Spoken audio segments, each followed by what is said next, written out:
Voici maintenant les explications du tour Vietnam. Alors pour ce tour, on n'a besoin d'aucune préparation.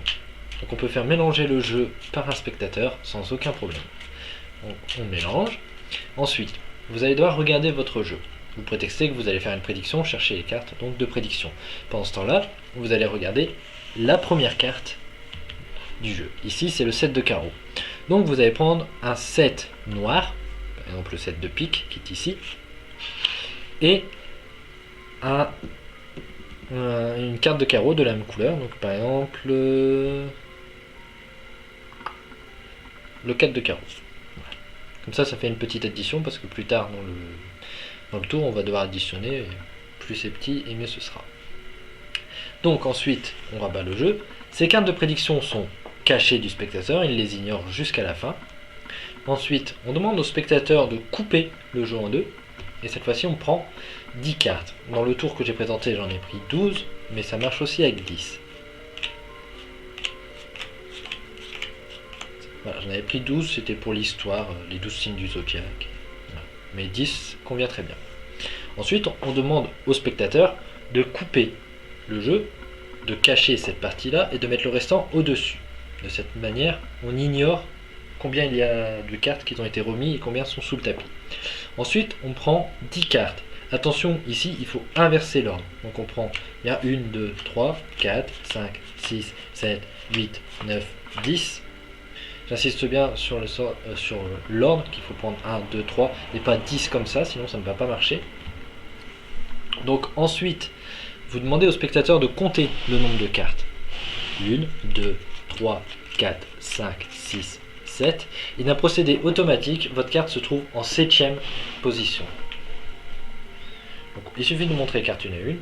Donc ces cartes-là, on demande au spectateur de les remettre au-dessus, de manière à ce qu'on ne sache pas combien il y a de cartes. Donc on les monte 1, 2, 3, 4, 5, 6. La 7e, que le spectateur va retenir, le 7 de carreau, qui est en accord avec nos deux cartes ici. Et ensuite on continue évidemment. Voilà.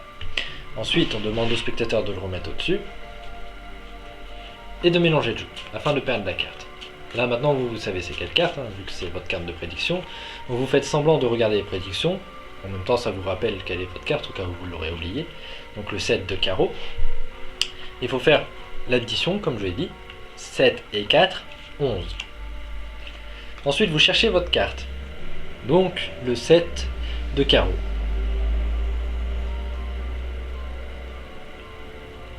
Que je ne trouve pas. Ah, le voici, il était au début.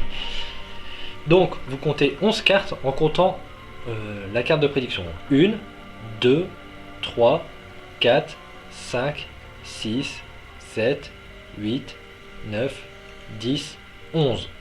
Arrivé à ce moment-là, vous marquez une pause et vous faites comme si vous ne trouvez pas la carte. Vous dites, décidément, je ne trouve pas. Et dans le geste où vous séparez les deux paquets, le paquet du dessus, vous le mettez en dessous. De cette manière, votre carte se trouve en 11e position. Ensuite, vous n'avez plus qu'à révéler les deux cartes. Vous dites, d'après mon intuition, c'est un 7. Et là, on a du carreau, donc pour moi, c'est le 7 de carreau. Donc de là, vous avez eu votre premier effet, vous avez trouvé la carte du spectateur. Mais pour un deuxième effet, vous dites, mais aussi, 7 et 4, ça fait 11. On compte 11 cartes. 1, 2, 3, 4, 5, 6, 7, 8, 9, 10 et 11. Et la 11e est le 7 de carreau. Voilà.